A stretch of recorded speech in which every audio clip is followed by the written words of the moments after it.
It's a money-driven world where art meets commerce, and the more information you have, the more power you have to keep control over your creative vision. My name is Vincent Brzezzi. I'm the CEO of the Worldwide Motion Picture Group.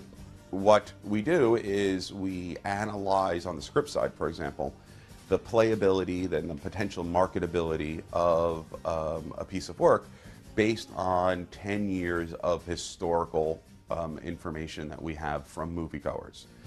What does a financer do? They're going to look at a script and go, okay, it's a horror movie.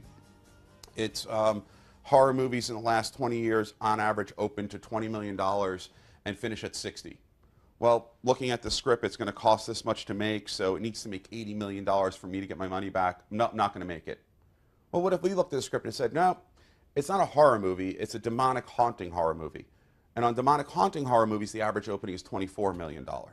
And even more so, if it's not one of those, you conjured the demon by people with a Ouija board.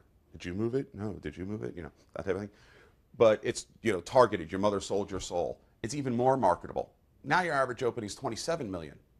Well, guess what? Now you're looking at an $81 million average return on that type of movie. Now the financer makes the movie.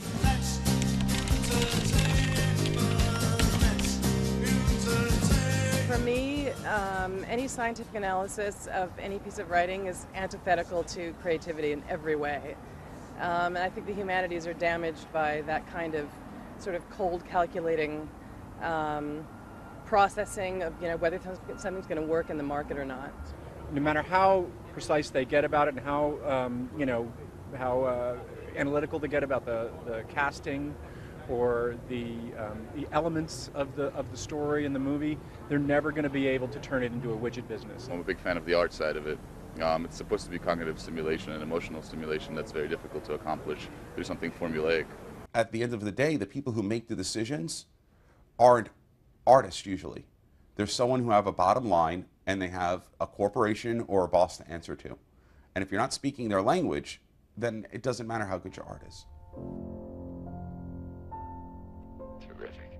You look at a movie like Gravity, you're looking at sort of triumph of a human spirit, right? You're looking at someone, irrespective of the situation, they experience tragedy in their life, they really kind of are escaping from everything, you know, so much that they've left the planet.